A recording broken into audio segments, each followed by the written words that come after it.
Now that is as sick as it can get. Gunships to guard our fish. This is the state of desperation that Boris Johnson is in.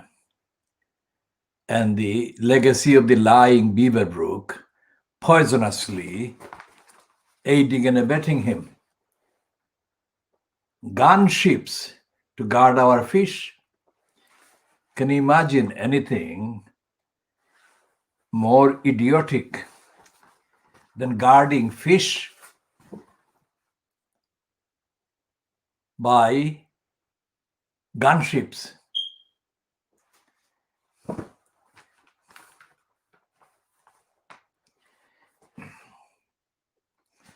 And the Sun is kind of part of the bandwagon that they have created for this week about Barbara Windsor, whose legacy is not really about health, dementia, or whatever else they're saying. Her legacy is actually in her acting, the record of her acting, which has nothing to do with dementia.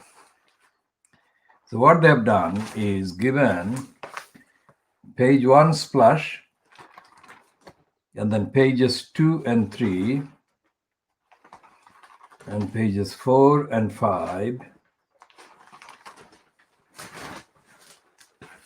of the Saturday scum. And they are not doing this in order to help people over dementia. They're doing this for propaganda and kind of getting a circulation. And the real Barbara Windsor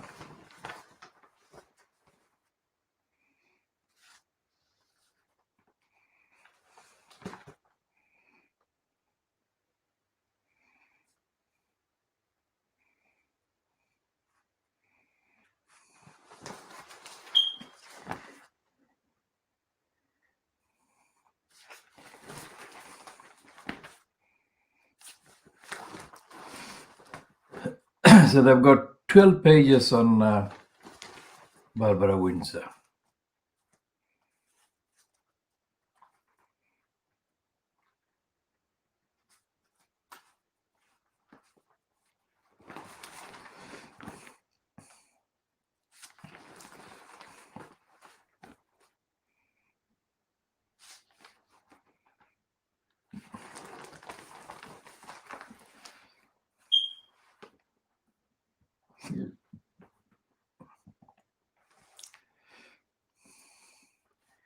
And they've got the continuing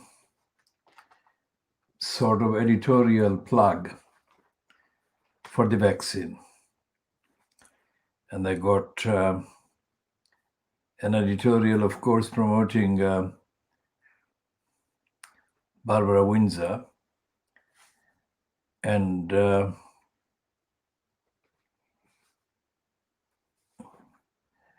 they are continuing the attack on the idea of the European Union about the fishing.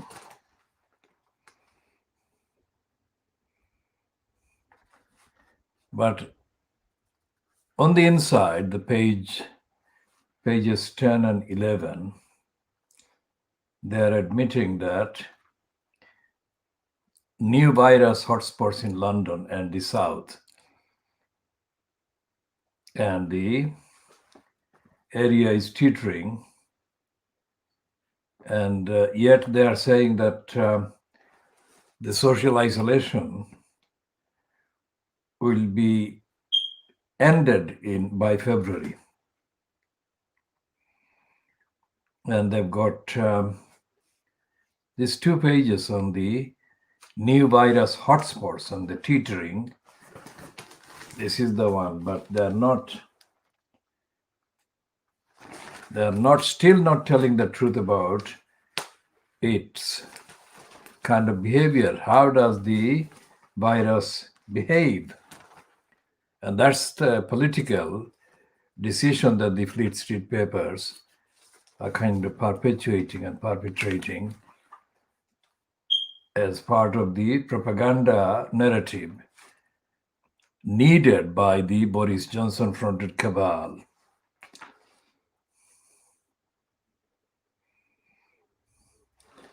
And look at this intellectual kind of piece.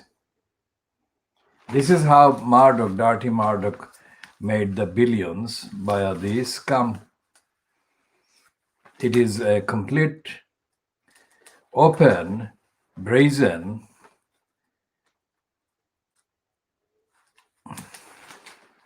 business based on the sexual exploitation of the woman's body. That is what they have been doing. And despite the fact that it's allegedly teetering on the brink, the kind of rising spread of the virus infections, the coverage in the papers, the scum, does not reflect that truth or the truth of that kind of teetering state of emergency. And then they've got a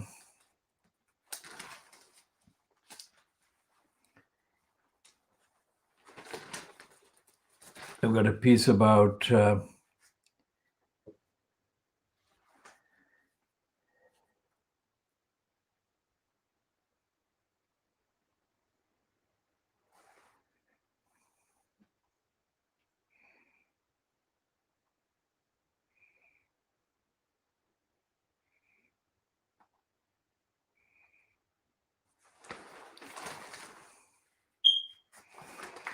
so they're running a piece about the Yorkshire Ripper, saying Ripper was playing a game with the cops. He's gone to his grave knowing he's won. Now that is a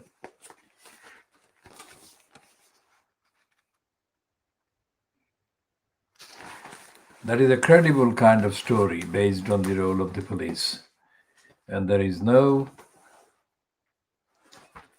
denying that the police are not protecting the people as they should be doing. So there is no investigation as to why the policing is failing in this country. Any amount of interviewing on media of police spokespersons will fail to reveal the truth. There is a bigger failure involved, and the bigger failure is to do with the bigger failure of the state and the treatment of the idea of citizens, let's say, with a small c, British citizens, people, ordinary people living in ordinary Britain. What are the rights of the citizens? Especially, what are the rights of the citizens when they need the service, the support, the protection of the agencies that exist to provide the support and the service and the protection. And when they fail, what exists as a remedy, if it is possible, physically possible, to provide remedies to victims of horrendous crimes like rape and murder? What exists? And so therefore there is nothing in this piece by this scum saying that he's gone to his grave knowing he's won. Now they are not saying why he was allowed to keep playing the game and refusing to disclose the information? Why didn't they continue rigorously investigating what he was not telling them? And who is accountable for the failure for that to happen? Who is accountable to the victims? The actual victims, their bereaved relations and loved ones, whether they have been kind of being mourned by individual loved ones or families. And what does that say about the general accountability or the state of accountability that exists, if it exists in this country? Accountability for policing by those who fail to provide the necessary, timely, and effectively significant, that is to say, life-saving interventions and actions by the police. No discussion of that in the Sun. No discussion whatsoever. And on things like this, the scum doesn't make any distinction between the Conservatives and the Labour and the other kind of official political parties. So it seems that there is a de facto agreement of silence on policing that is shared by the Labour Party and the Conservatives and the other smaller parties as well. They don't talk about police accountability. They think that the call or calls for police accountability amounts to be doing something wrong by the people who make the call. Now that shows that the narrative that is dominant and paraded by the Fleet Street and the mainstream media is the opposite of the right, so it's a wrong narrative. Think about that. And then they've got this whole extra 12 pages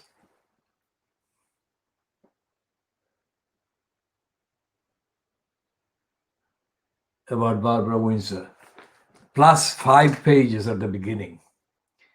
So 17 pages of the second most widely circulated at this stage, at current circulation, Fleet Street tabloid in the whole of the English and Welsh kind of market. They've got versions of the scum in Scotland and in Northern Ireland. But essentially the same thing would be carried in those editions as well, the Scottish and the Irish editions of the scum. And the front page of the Gunships to Guard Our Fish by the corrupt, poisonous racist Beaverbrook Daily Express. The front page is continued on pages 4 and 5, where it is a contradiction, and a stupid contradiction as well.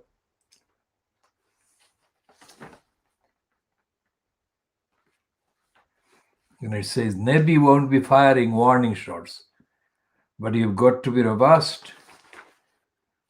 Now, if the Navy won't be firing warning shots, what would they be firing?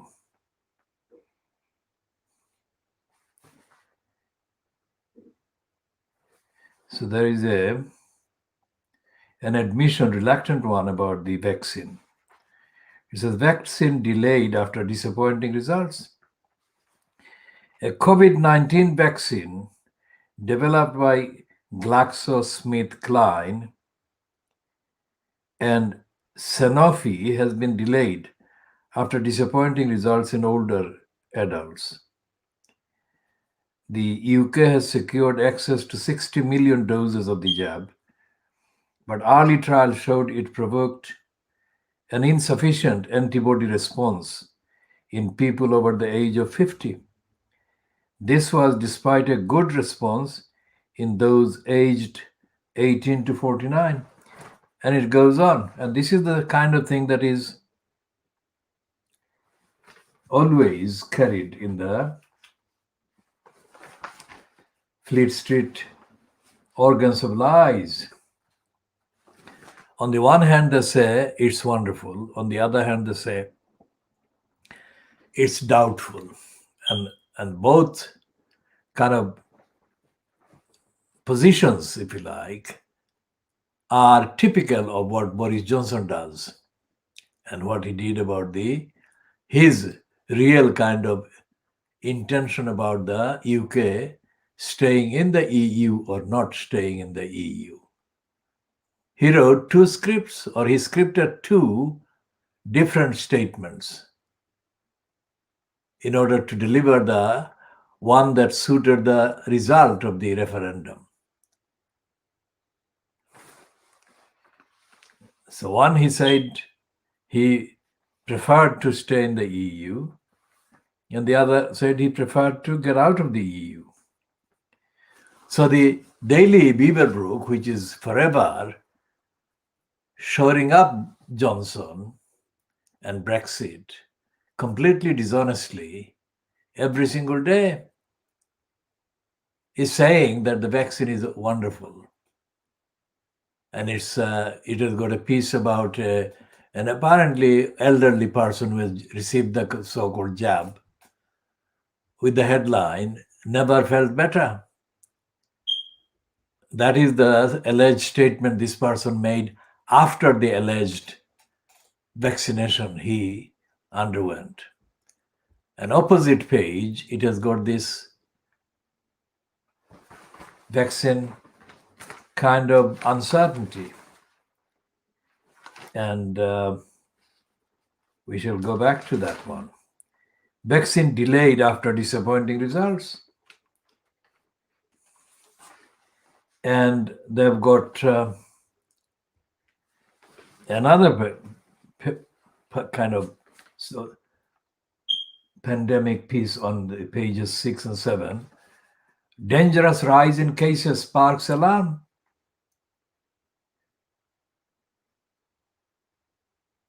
So what exactly is going on?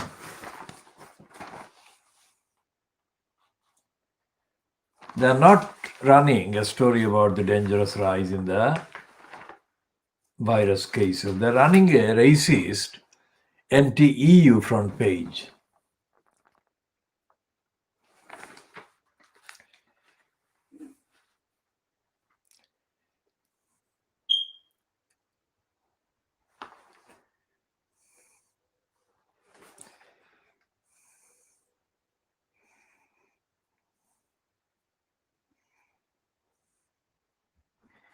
And there is absolutely no hesitation or shame on the part of the likes of the Daily Express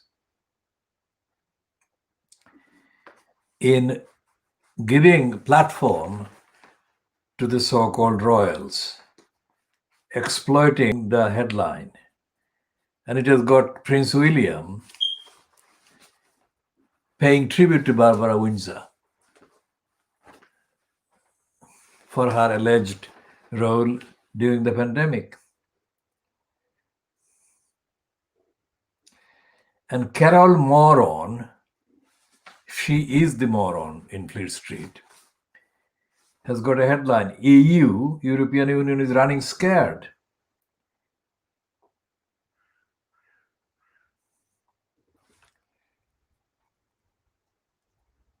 And there is a big piece on the editorial page, bullish Boris is the man to lead Britain to a brighter future.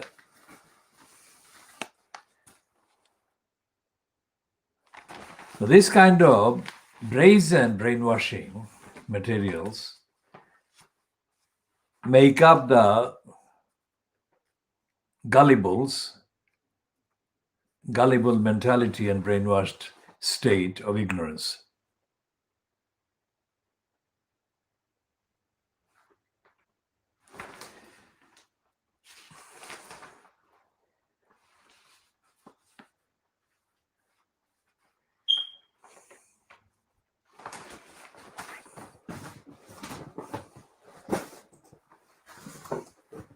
And the Daily Mirror is continuing the same bandwagon for Barbara Windsor.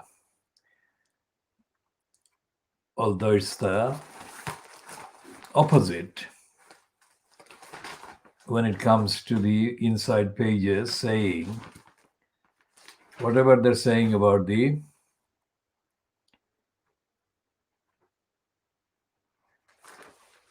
Labour Party, and they're promoting Starmer.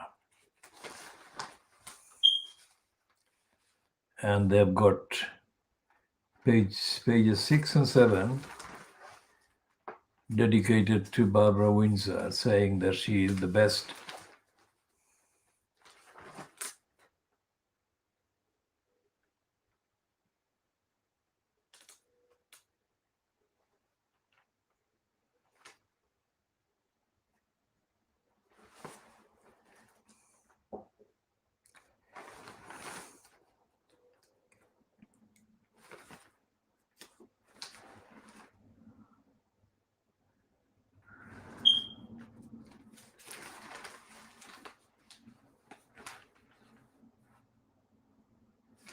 And they've got a contradiction again, saying that isolation length will be cut from 10 days to 14. Sorry, from 14 days to 10. And then the virus rises in Southeast. So if the virus is rising in the Southeast, then how can they be cutting the length of the isolation? Unless they are completely stupid or dishonest or totally clueless. And in there is a piece on the same page in the Mirror saying that Sadiq Khan is fighting to keep London out of tier 3.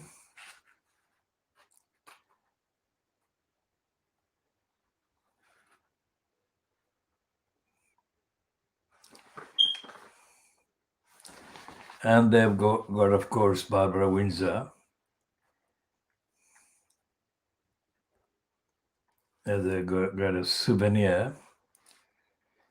And they've got a very stupid headline, even worse than the Daily Beaverbrook of today, which is absolutely unjustified and racist and hateful, even though it is aimed at the racist Macron.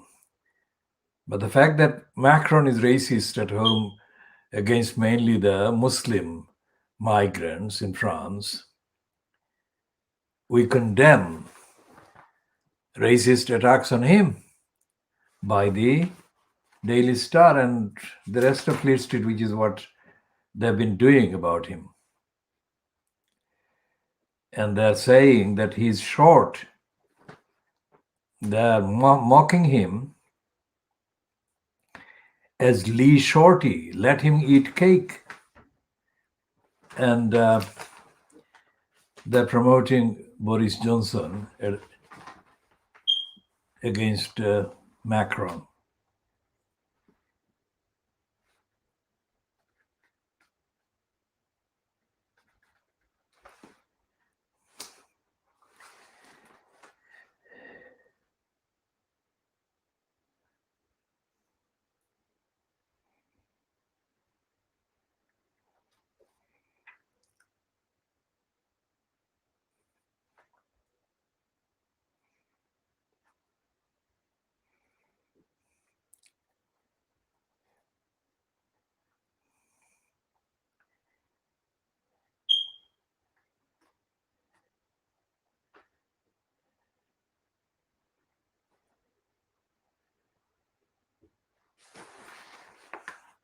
And they've got most of the pages stuffed with rubbish, and not the facts, not the evidence, not the news about the actual behavior of the virus or the reasons for the contradictory positions on the virus and the differences of opinion among various kind of alleged pioneers behind the fast kind of speed production of the virus. So the whole paper is stuffed full of rubbish. It is not informing the reader, and it's not helping people understand what is going on in the real kind of field of life. And the Times has got the same story, the same narrative as the Beaverbrooks gunships to guard our fish.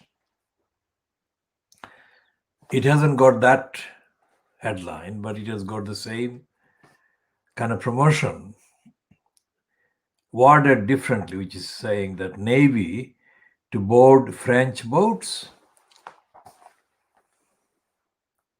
What are they saying? They're saying that the dispute over fishing can be used as legitimate emergency to provoke a war. That's what they're doing. That's what they're pushing for.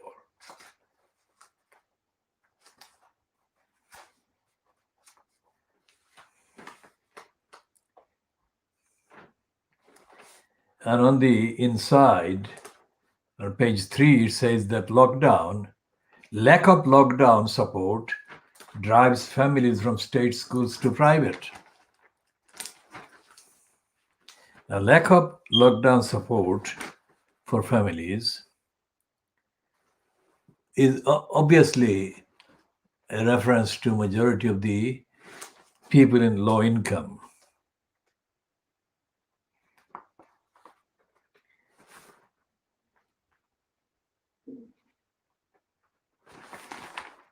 And there is a rare kind of change in the greedy awarding of pay rises for the MPs. It says MPs £3,000 pay rise Xed to reflect economic reality. That is very rare. And it's not to reflect economic reality at all. It is a salvage, if you like, or kind of give shelter to Boris Johnson from a fall in his kind of political status.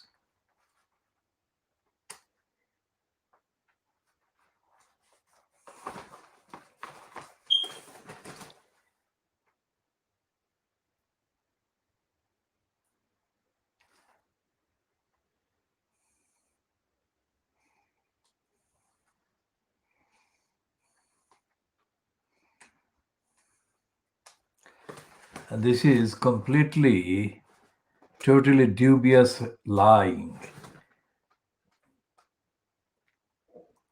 There is a photo opportunity staged in Northumberland with Boris Johnson standing as a moron, spreading his legs, while a woman with a pram is photographed as she looks approvingly at him, not far from him. So the headline on the 2-page spread in the Times under the news politics, wonderful, no deal will let us do what we want, says Johnson. What kind of stupid, infantile, idiotic assertion is that? Ignorant, irresponsible, and totally, absolutely diversionary. He has no clue because reports about the meeting that he had with the President of the European Union, reports that have been published in Britain by people with reliable contacts in the EU in Brussels, say that Boris Johnson was completely useless at that meeting, so-called working dinner with the President of the EU. And there is doubt that Boris Johnson understands whatever is going on.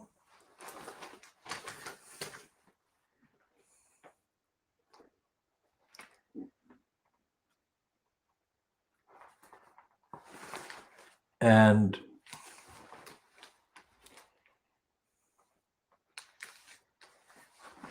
this is a stupid headline. Security fear as Bin Laden spokesman flies to Britain. We are not even going to read that. Because what is the meaning of security? And what is Bin Laden? Because there is nothing at all in the records of Bin Laden that he had anything to do with the Muslim population whatsoever. And secondly, the occupation of Saudi Arabia, Saudi kind of institutions, and Saudi banks and Saudi finances by the West is a permanent security denial to vast numbers of people. And there is no accountability, there is no reporting, there is no mention of any of that. The British, the BAE,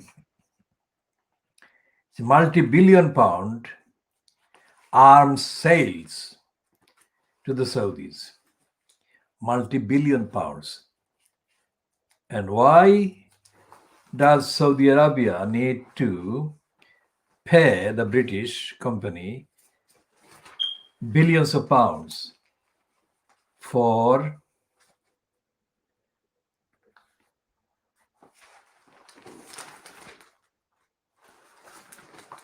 military hardware? To fight who?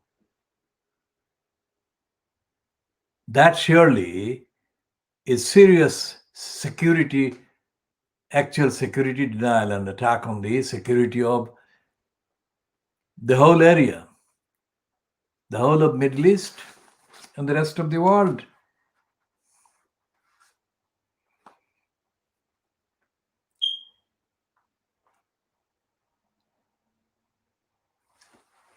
And here is an interior designer defeating a friend of Saudi royals over £775,000 makeover.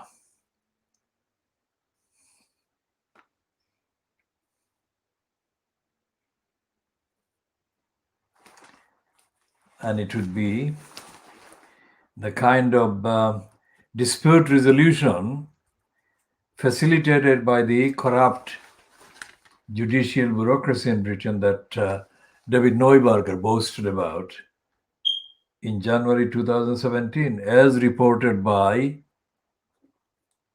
Martin Bentham in the evening's No Standard.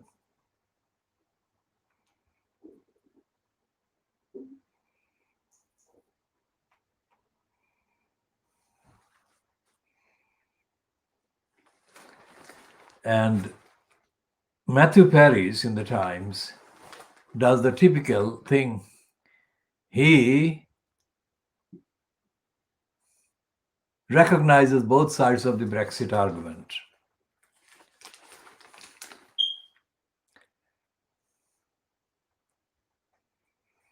And Giles Corran is having a go at what he calls the town hall Stalins.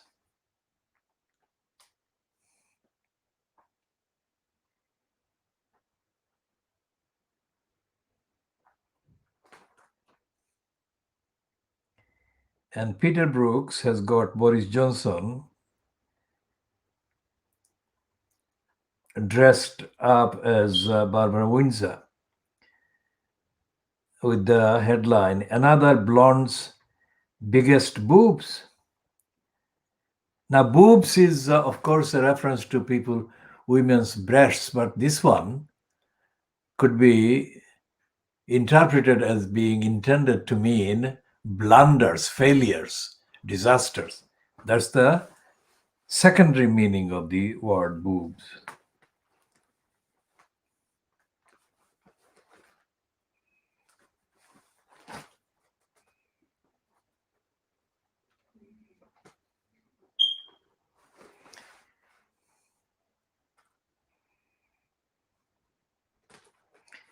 And there is a headline in this piece by Jim Dixon, Nature Notebook, which says, "Greener city centers are a model for the future." Well, that is obvious.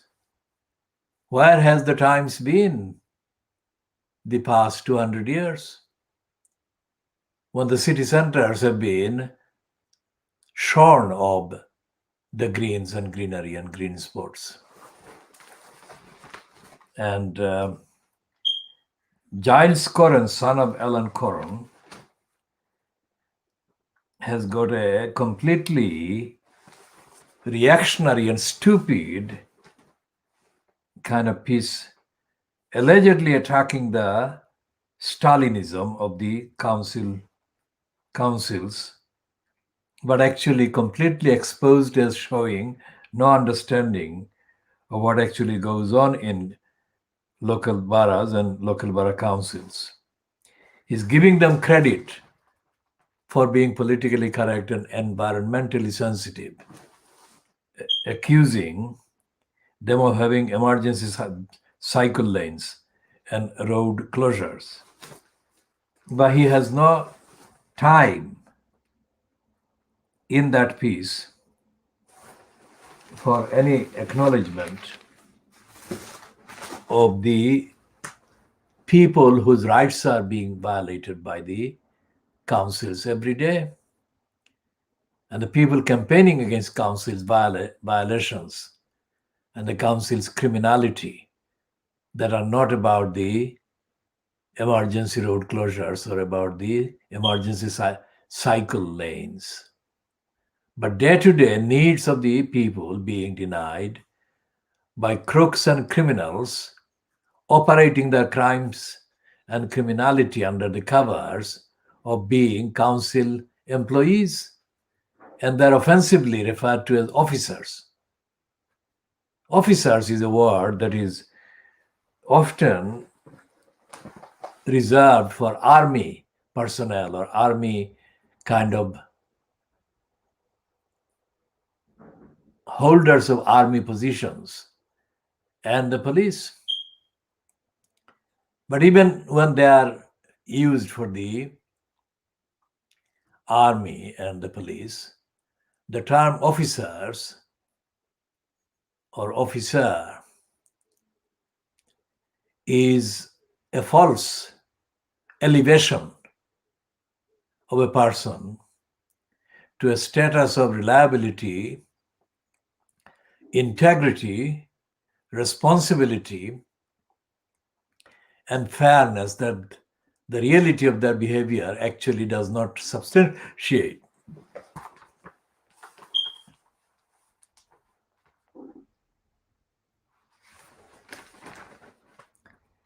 And they've got a whole piece, big kind of splash, the Times says.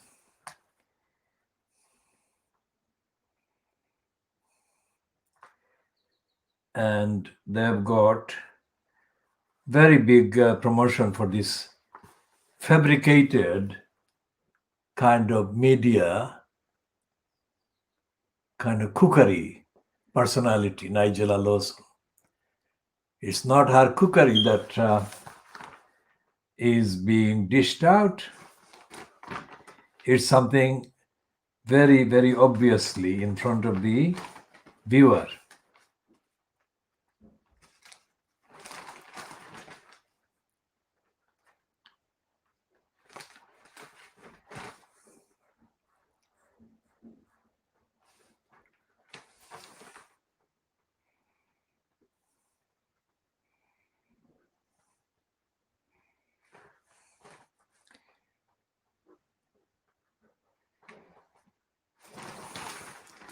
There is this whole promotion for Nigel Lawson.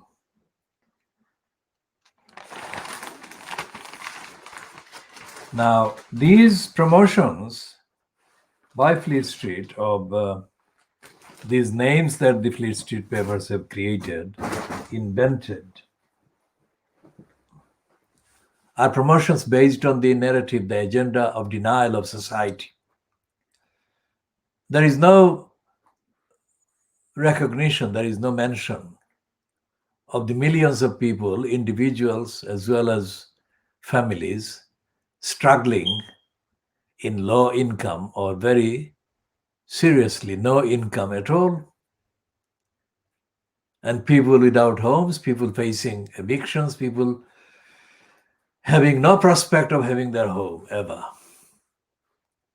So if people haven't got the home or they're facing eviction, how can they even imagine anything like food, memories, and history? I mean, what time, when can they afford to even think?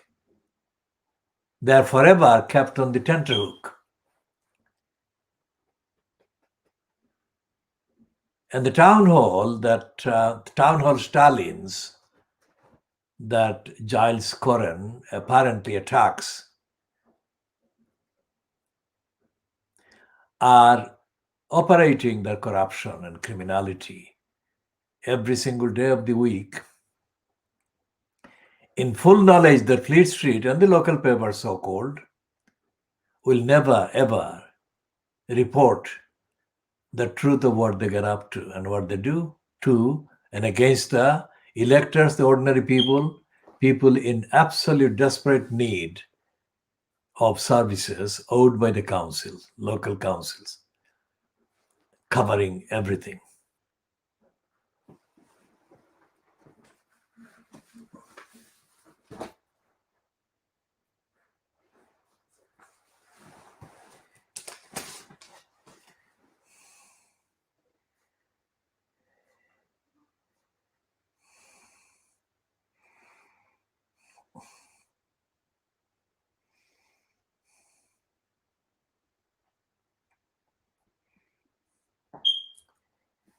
And the Times has got the magazine cover displaying what it calls the beauty queen, $1 billion beauty queen, Britain's $1 billion beauty queen. It is only a matter of time before they link her kind of $1 billion success to the mindset of Brexiteering mentality.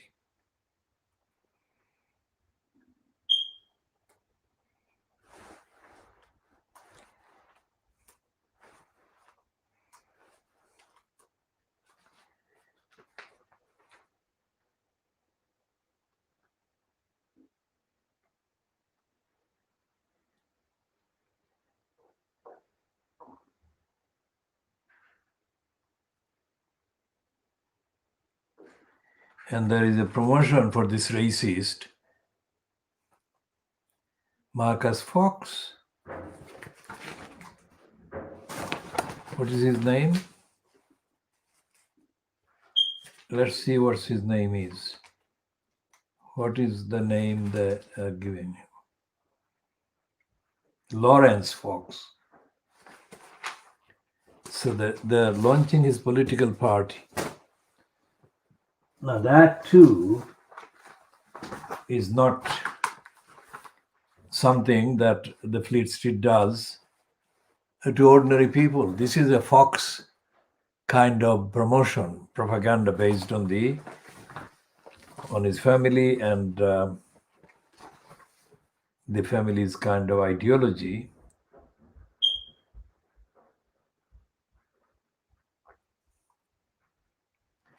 And the Financial Times has got a promotion for Tracy Emin. And they're marking it as the death-defying return of a vital artistic voice. Now, it is not clear what artistic contribution she has made, what is artistic about what she has done.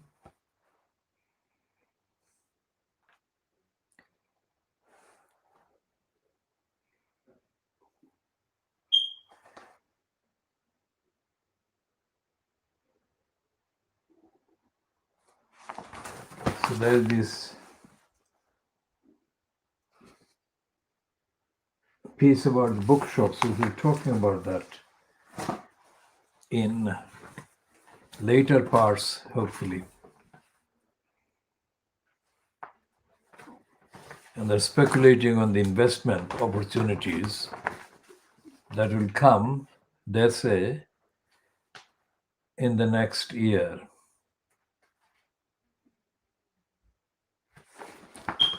And the Financial Times is admitting that inflation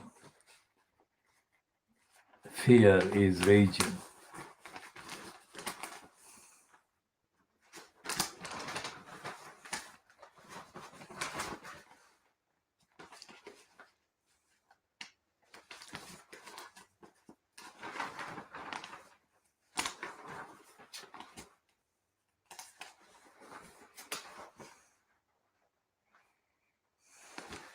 And there is an admission about pandemic bursting the rental bubble in Italy, in Rome.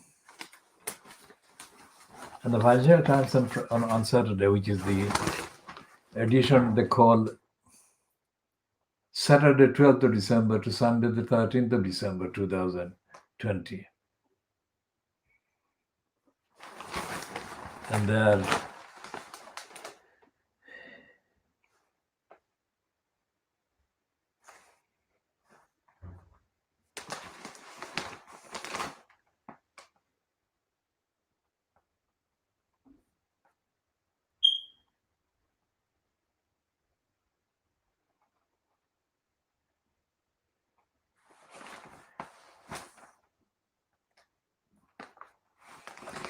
and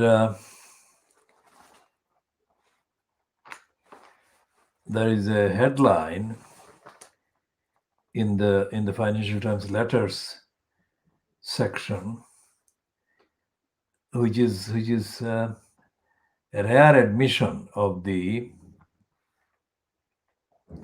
fact that Obama, his career in the US politics was built on the denial of the sacrifices and contributions made by the Civil War fighters.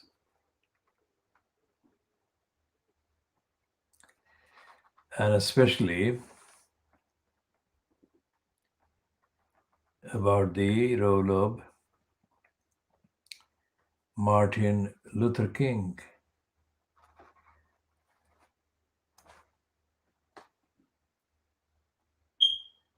In context, they're talking about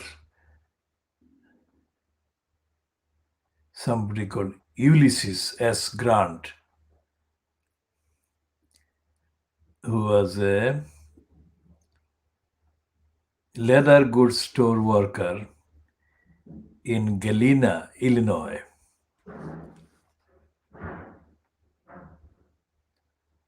And he became the commander of all the Union armies in the Civil War and the 18th president of the US in 1869 in just 7 years. Grant's military and political rise is one of the greatest stories of American leadership. He was the American Ulysses. Mr. Luce rightly praises the limpid prose in Mr. Obama's memoir, A Promised Land. Again, Grant wrote his personal memoirs, to this day the gold standard of a presidential memoir, in just 1 year when he was dying with throat cancer. 150,000 pounds in debt, and had only 180 dollars in the bank, never out of print since publication in 1885. This superb military autobiography was a literary feat that required extraordinary gifts.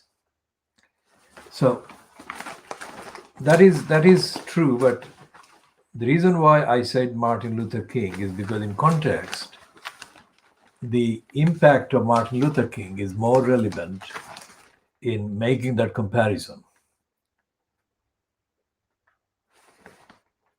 about Barack Obama and his achievement. And there are other pieces in the Financial Times that are based on the same mentality that drives this kind of headline and this kind of obscene title called How to Spend It. How to spend it only applies if you have it, if it exists, if it is available.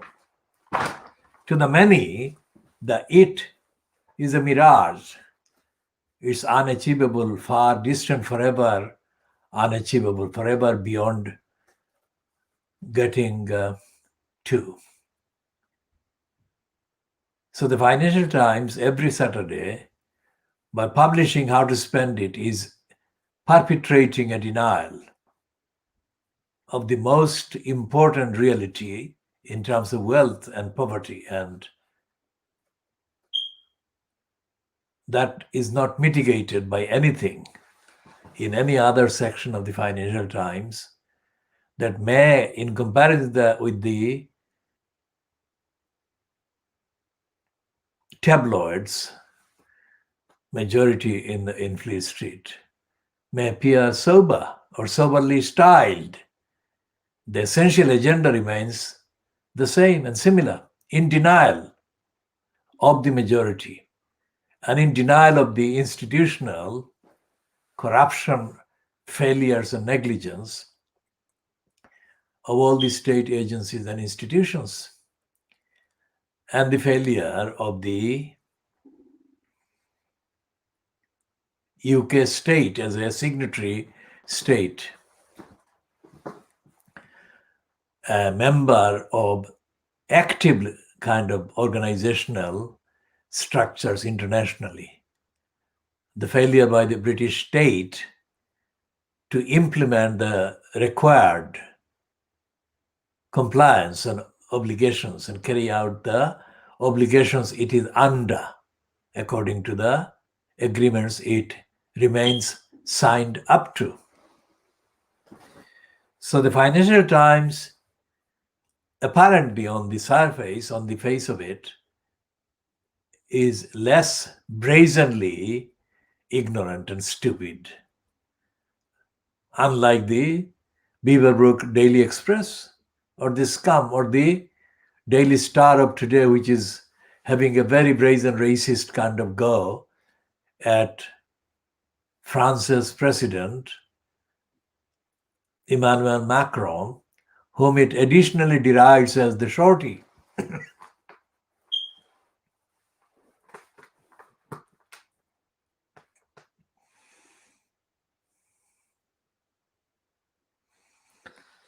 Now, the Daily Mail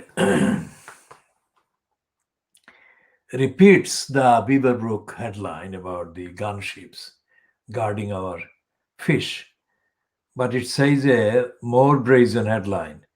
We will send in gunboats as no deal looms UK's threat to protect fish.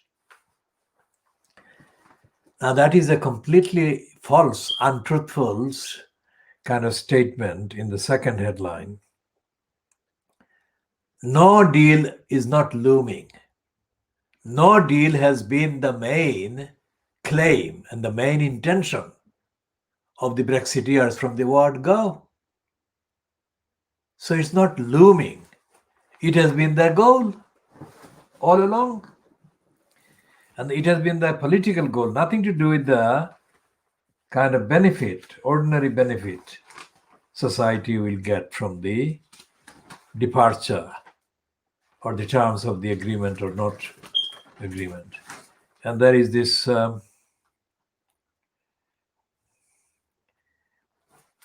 while the Daily Star has got the Le Shorty, the pretend use of the French language in distorted way by the English Free Street. This one has got, the Daily Mail has got, now it's Le Snub, the snub. And they're showing, comparative pictures of Boris Johnson and the French Macron.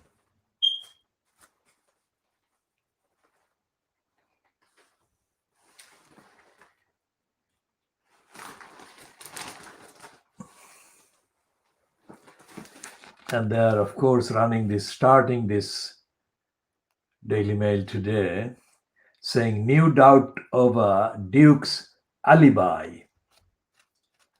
Andrew and Virginia, the explosive dossier, forensic in its detail, unrivaled in its sources, shattering in its findings. Royal series you must read. Starts page 26. Now, they don't say anywhere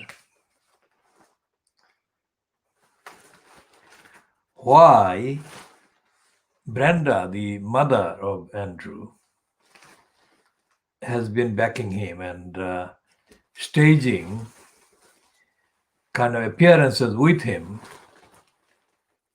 throughout the whole of the coverage of his reported criminality and lying.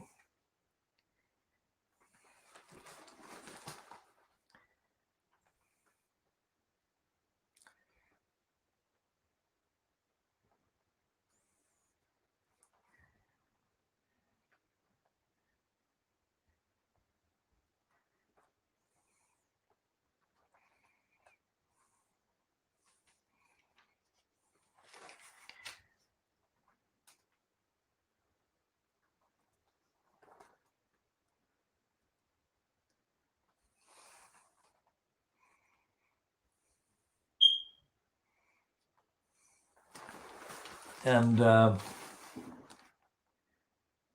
they've got this one. And they've got other diversions. And this is the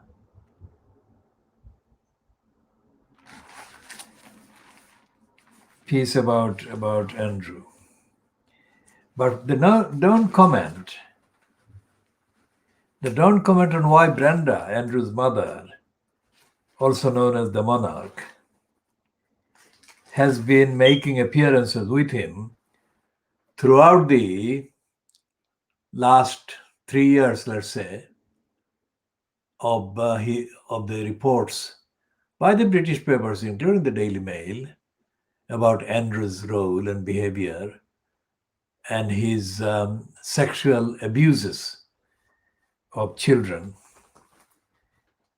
as a partner in the abuses of Epstein.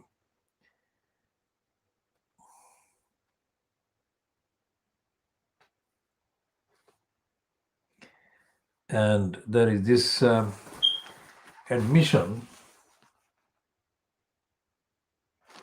by the Mail saying that visitors still being told they can't hug elderly despite tests.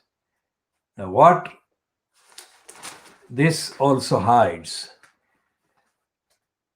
is the fact that they're not naming the councils, they're not naming the places where this is happening, and they're not describing the actual medical, clinical facts concerning the various states of the infection obtaining and present and spreading at various places. So they're not reporting on the facts at all. So it's all general sloganeering. That means that if they don't name the wrongdoers, the perpetrators, then the wrongdoers and the perpetrators are allowed to carry on without being held to account.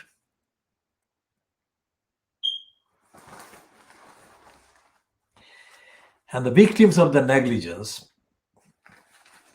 continue to suffer.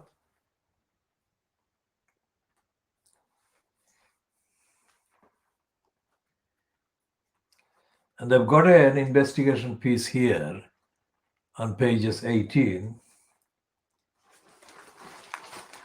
19, and up to 20, which is a correct subject and the correct timing. And they're saying, from the pigeon controller to the yogurt maker, they are the unlikely business people who became rich as oligarchs on the PPE gravy train, now prepared to be enraged by the ex-conservative councillors who has got 276 million, the interior designer who has got 679 million, the male model fashion guru who has got 264 million, the smoothie city boss who has got 253 million, and the secretive toff, a female, who has got 98 million. And this is 276 million is the ex-conservative councillor.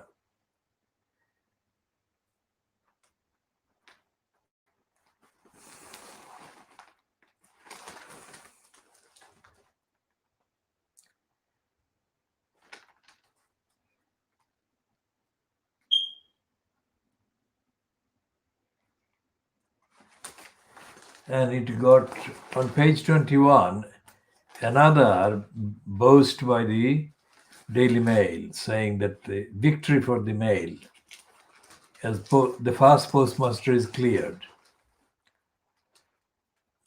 or fast postmasters are cleared.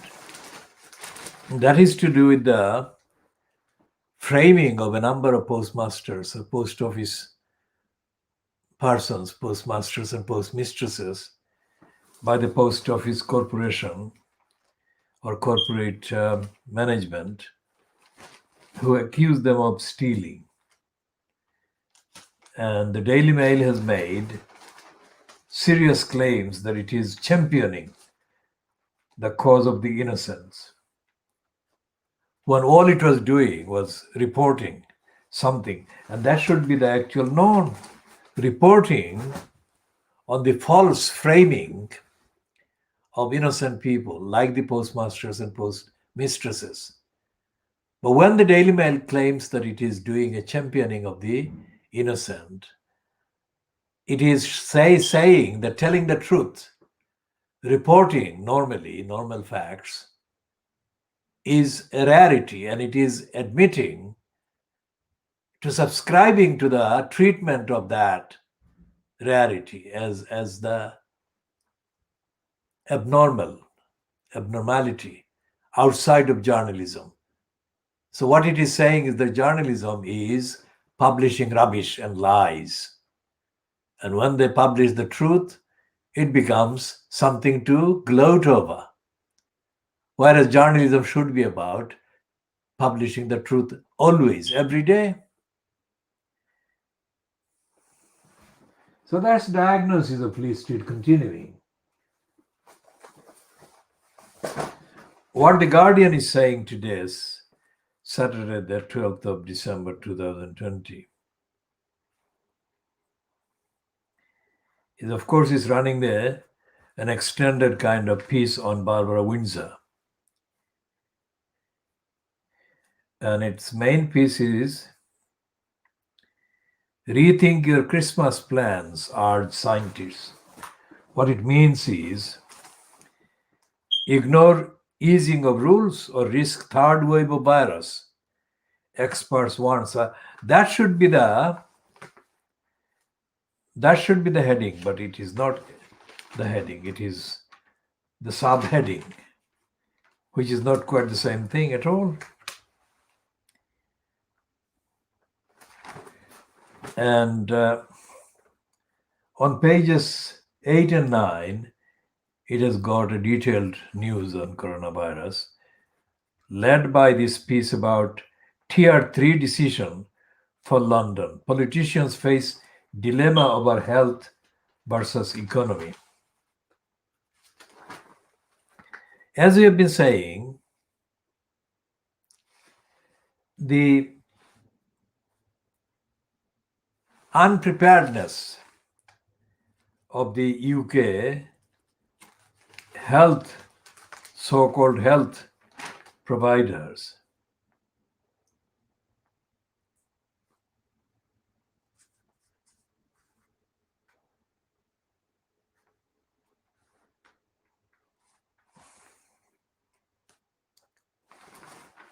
that actually shows the historic, ongoing, decades-long, ongoing failures about the establishment, the launching of the NHS, and the failure to equip the NHS,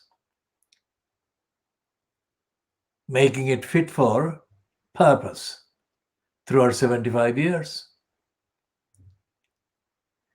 And all the kind of so-called serious, pretentious pieces by the likes of The Guardian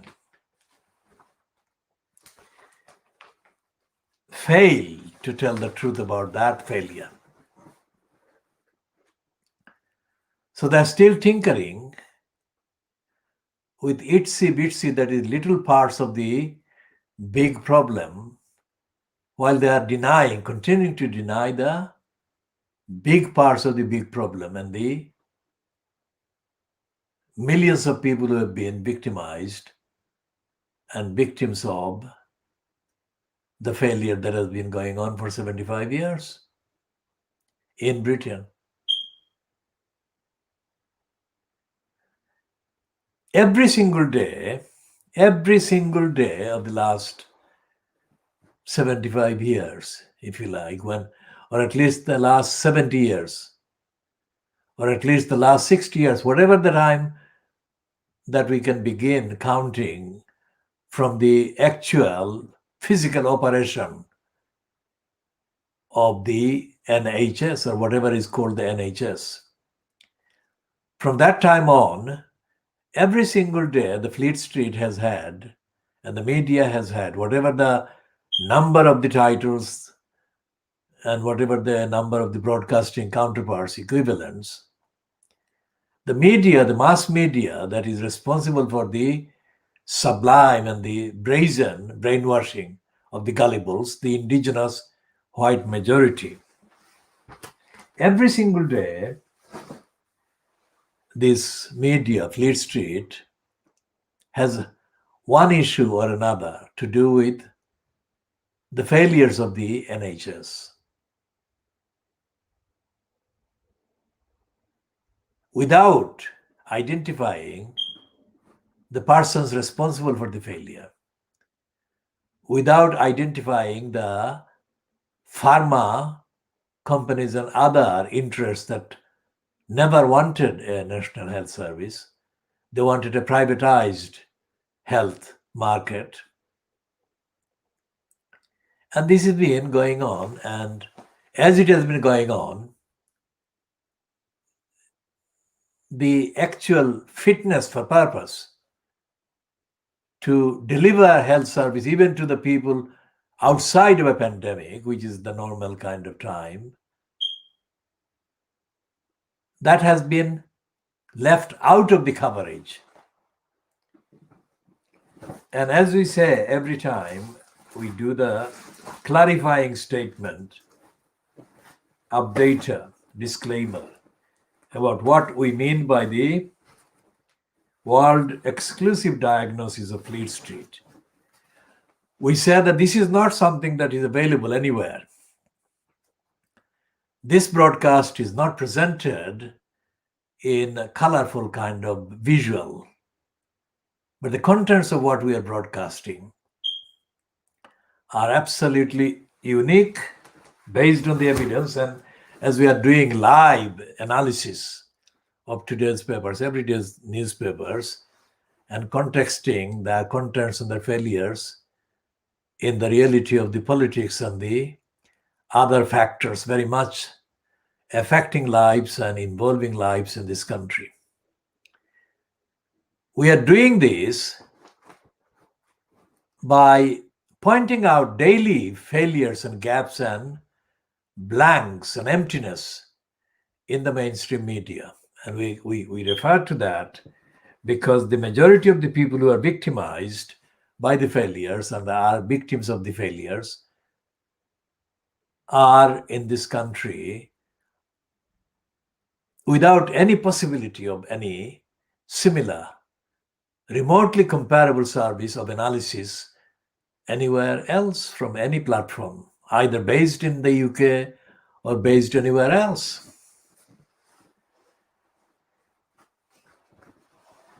And this is something that we are doing which would cost the ordinary person who is viewing this or who may have access to this or the series considerable amounts of money, very significant amounts of money.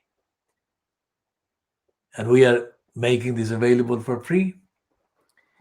And we are doing this as part of the evidence,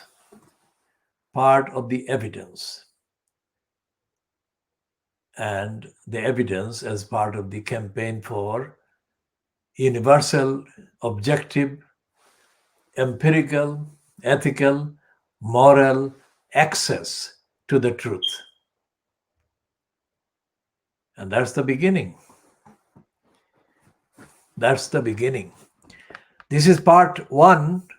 We are going to end this here at what time? 9:23 GMT. And we shall come back within the shortest possible time in the break that we need to take for technical reasons.